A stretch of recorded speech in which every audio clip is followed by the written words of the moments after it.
Now there's 5 tires in the house.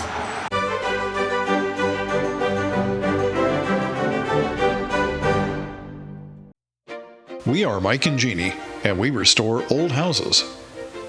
In 2021, we moved to South Carolina and bought a 120-year-old Victorian house. Follow along as we put the polish back on this Victorian masterpiece.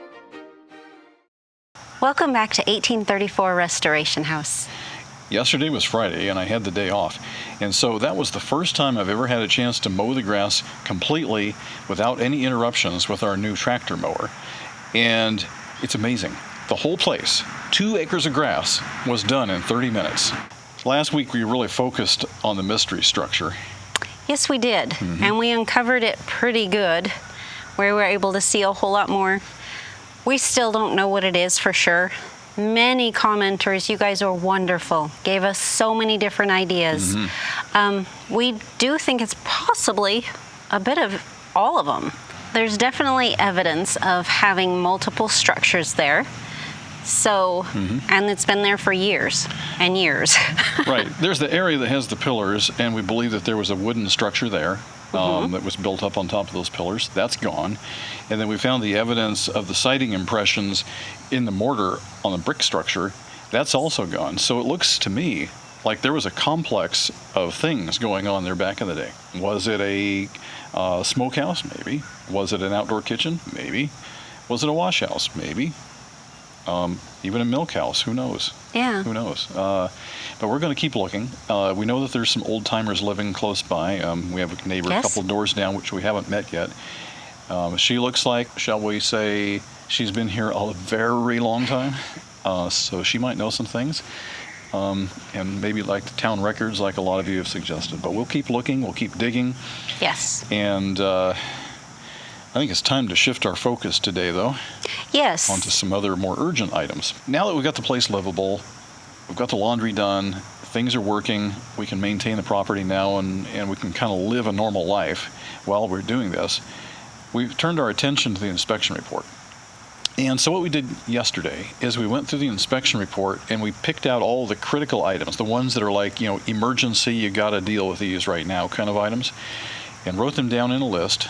And so we'll share that with you in a couple of minutes, and we'll show you what we're going to do today. So this is our inspection report we got. It's more like a book. It is only one-sided though. There's nothing on the back sides. But they did a very thorough job, and it is very impressive. So we did go over the critical items yesterday, as you mentioned. There are 14 critical items that we have to be concerned about, and those are: the chimney has broken masonry and does not have a flue liner. The rear deck balusters are missing. The exterior door landing at the back has no stairs. All of the bedroom windows are inoperable. Broken glass was found in some of the windows. There is no heat upstairs. The air conditioner disconnect has no cover plate inside. 3-prong outlets were found to be installed with only 2 wires connected to them. GFCI protection is missing from the bathrooms and the kitchen. One of the subpanels has fuses in it. Some circuits are double tapped. Wire splices were found that were unprotected.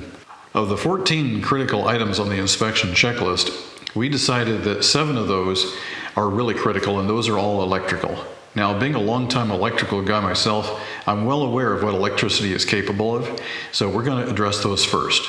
All air conditioning units are supposed to have a disconnect unit outside right next to the unit itself. You're not supposed to be able to open up an electrical panel and stick your hand in there and shock yourself. There are supposed to be protective covers in there that prevent this from happening. In this case, the cover is missing, so that's a problem. This is the disconnect panel that we talked about earlier. And if you take a look inside here, you can see there's no protective cover there. There was a cover there at one time. Well, it's gone now. Nobody knows where it's at. So I'm going to turn this circuit tester on, and I can show you that we have power. So now we're going to turn off one of the breakers and see what happens. Breaker is off. Okay. Power is still energized. Go ahead and try the other breaker.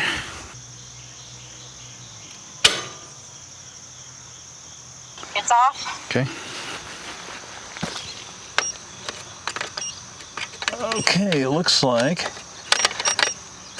looks like it's de-energized. We went down, we got a brand new 60 amp disconnect switch. This is what it's supposed to look like. You open it up, you got a safety panel here. You can pull this out, and that's what actually does the disconnect. So first thing I'm going to do is open this up. Okay, I just found a problem.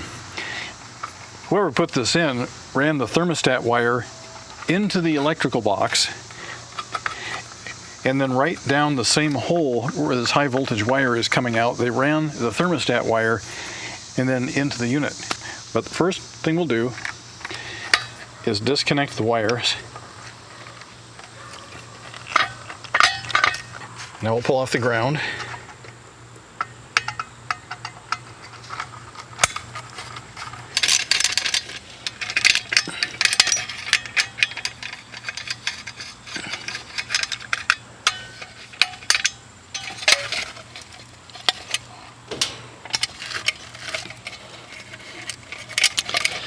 Okay, there's the box. I'm pulling the thermostat wire through all of this entanglement here.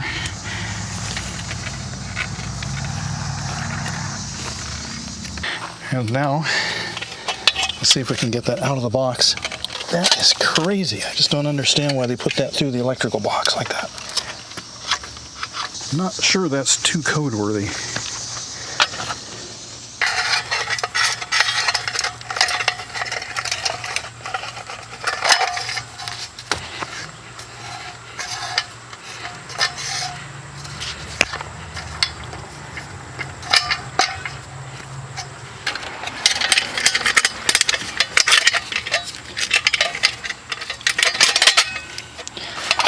There it is. Okay, take out the protective cover. This is the protective cover that should have been on the other one, so we'll make sure that gets back on there. First thing we need to do is pop out the slug there.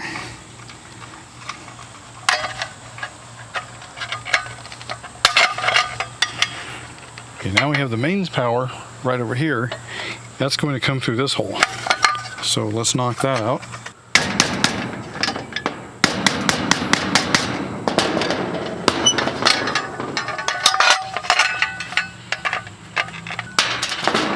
Done.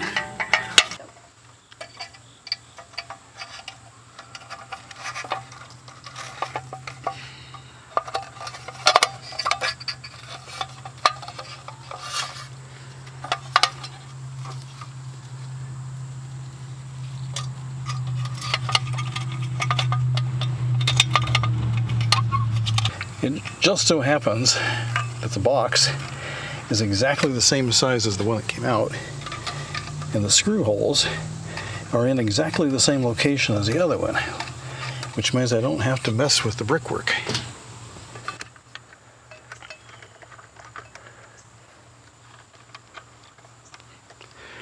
Okay, now let's tighten that up. Okay, let's put this back together, starting with the ground wires.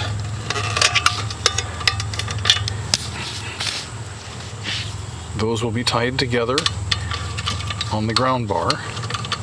Okay, now here is one side of the power.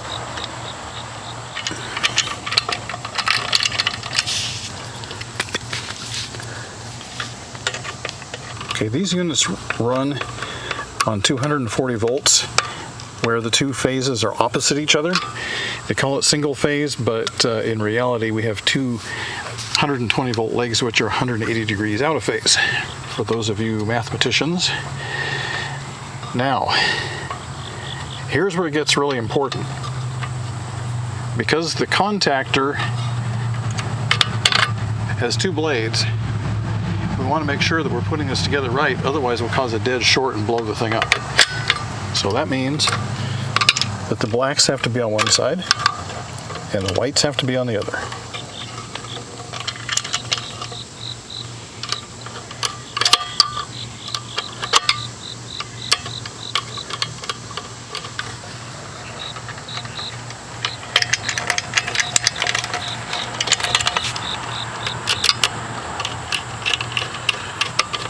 So we're switching these two, and we're switching these two completely independently. If you ever need to power down an air conditioner real quick, just flip it upside down, put it back in, and the air conditioner will be dead. It won't get any power at all. There's been a lot of cases where people have messed with these things and they lose them, and then the air conditioner guy comes out to fix it. Well, he can't power the thing up because this piece is missing. So make sure that we don't lose these. Now let's put the cover back in. Done. Now that is how it's supposed to be. We messed with the thermostat wires, which means there is a possibility that either the cooling or the heating may not work properly. So we're going to test both of those right now since we're into it. What we're going to do is set the thermostat to heat mode and make sure that the heater comes on.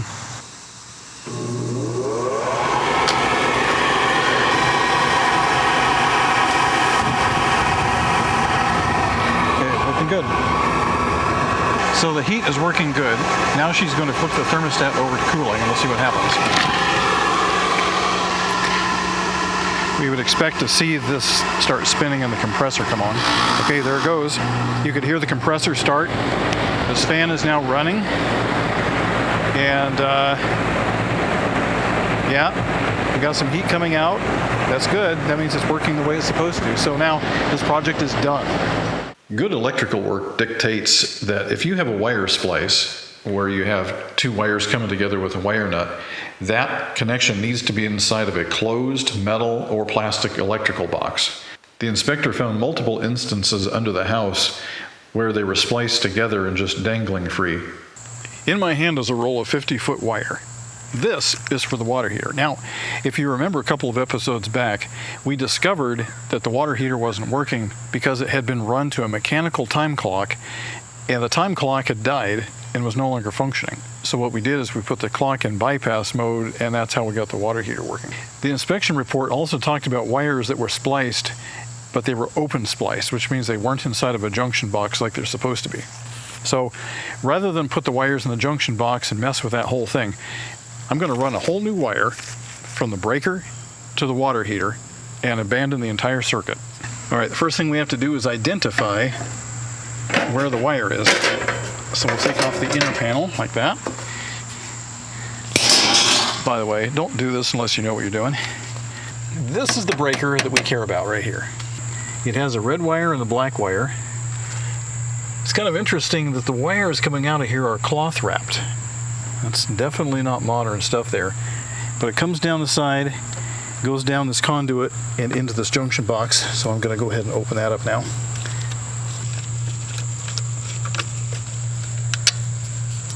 Now I'm going to disconnect the wires from that breaker. Notice I'm wearing gloves. This is a 220 volt circuit, so it has two wires on a double ganged breaker. This is called a junction box, and the reason we do this is so we can take the wires from under the house and come straight out like that, but they don't turn very nicely. And so if you're in a tight space like this, what we do is put a junction box in, we'll pull them straight out, we'll double them back and put them through here and go straight up, and then we'll pull the wire in like that. And it makes a really nice installation.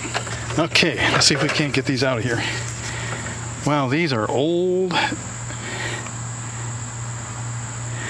It's interesting, they look like aluminum coated copper. All right, that has been here a long, long time. Okay, the next thing I'm going to do is go into the house and I'm going to pull this wire out from underneath so you'll see it move. And then I'm going to take the new wire and poke it through here, and Jeannie will come up here and pull it out.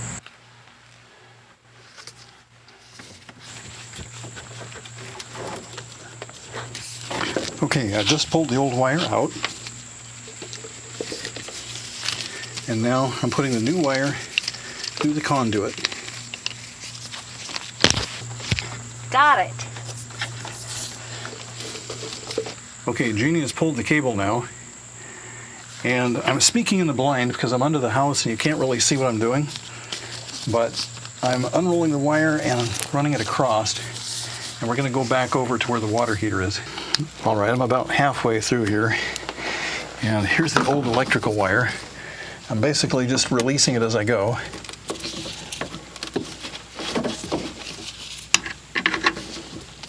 There we go. And I have the new one, which I'm just threading through here wherever I can. I'm going to go ahead and use the old hook. I'll just hang it on there like that.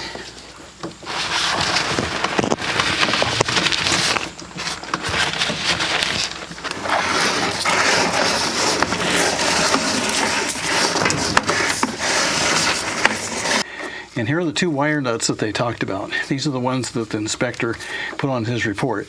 You're not allowed to have something like this that's open. If you do this, they have to be inside a junction box. All right, it turned out to be better to just cut the wires and be done with it. Okay. These are the two sets of wires that goes up to the time clock up in the back room of the house. We're done with that. So we'll just abandon that in place for now, and we'll come back later and take it out. In the meantime, I do want the cable out here.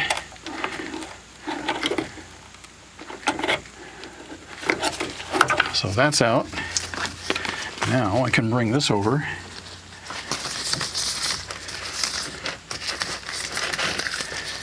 And conveniently, I can use that same clamp there for this new wire. Like that. We bought 50 feet of this wire. We really only needed about 39. Okay, it's open now. I'm pulling the wires out. It's interesting that the actual wires inside the water heater here are fairly small gauge, actually smaller than the wire that we're using to bring the supply to it. Okay, that's beautiful. All right, the old cable is loose. I'm going to throw it over there. I'll tell you what though, I do miss our old basement. It's nice to be able to stand up and work instead of sitting in the dirt. Okay, now here's our new wire.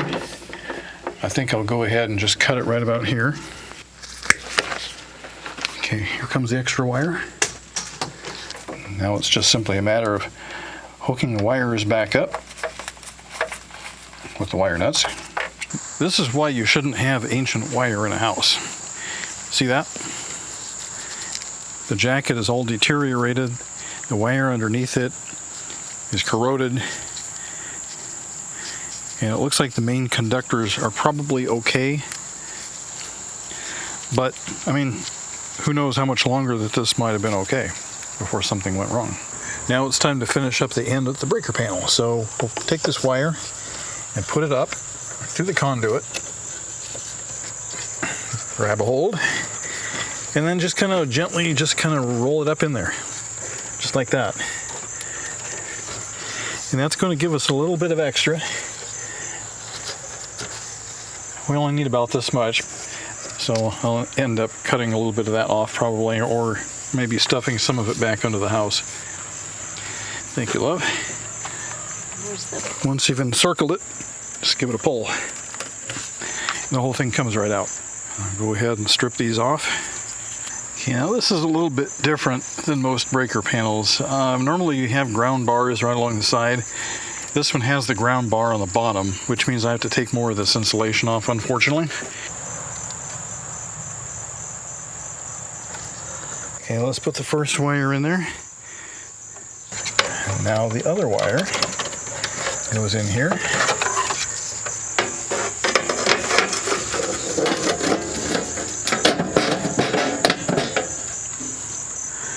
And we'll throw on the breaker and see what happens.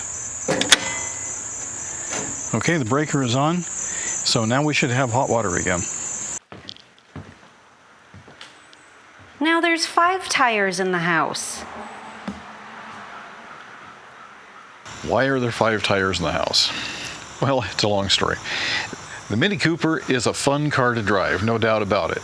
They do all kinds of interesting things with their tire alignment to give you that incredible handling. And one of those things is that the rear tires are actually canted slightly inward like this.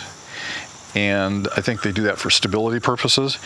The problem is that it wears on the inside of the tire much quicker than would, say, a normal car.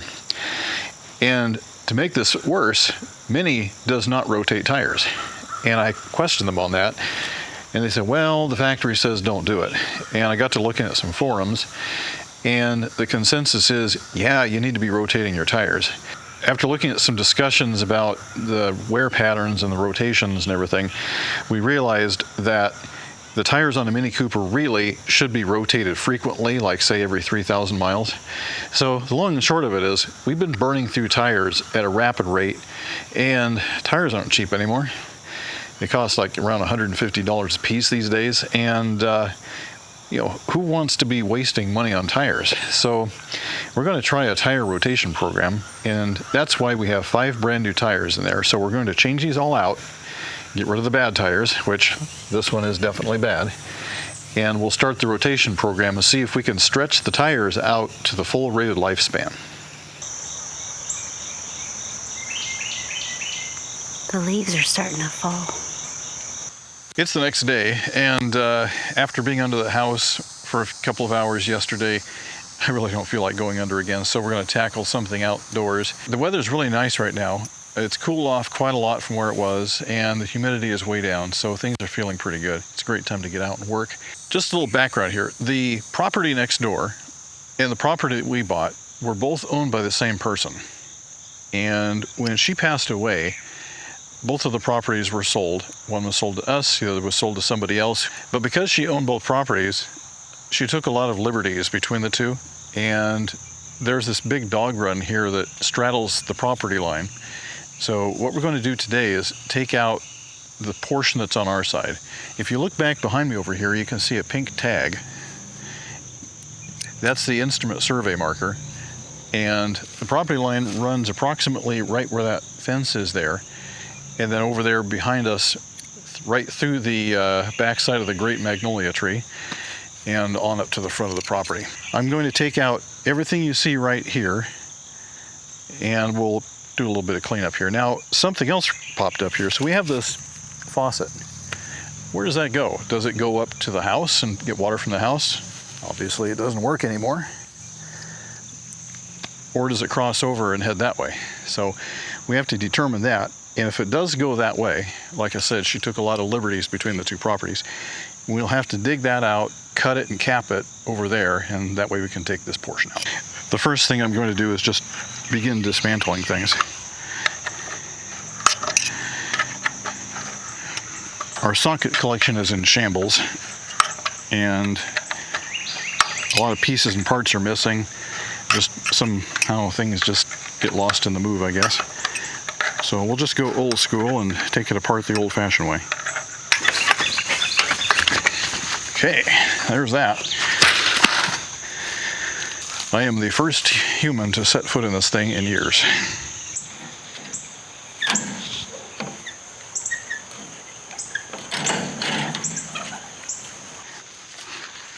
Whoever built this thing really did a good job. It does not want to come apart.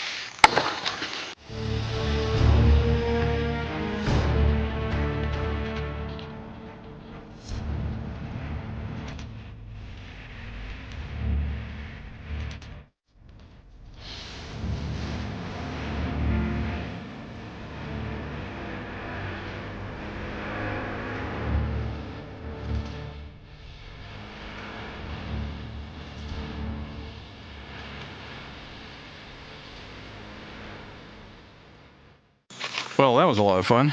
I made fast work of a tough job. So what I'm doing now is separating the fence fabric from the poles, because the metal is recyclable, the wood is not, so we want to get that apart.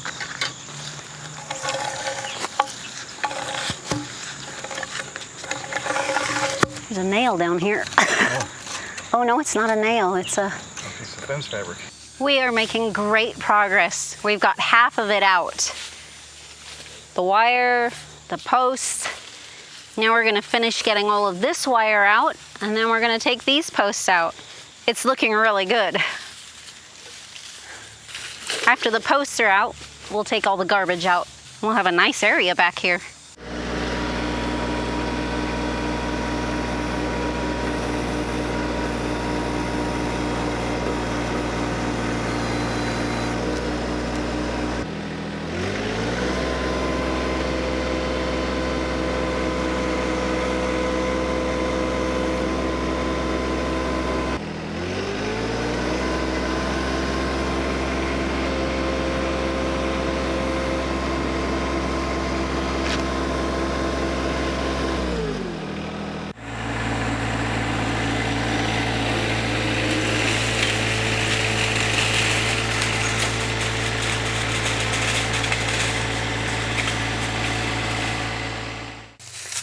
Okay.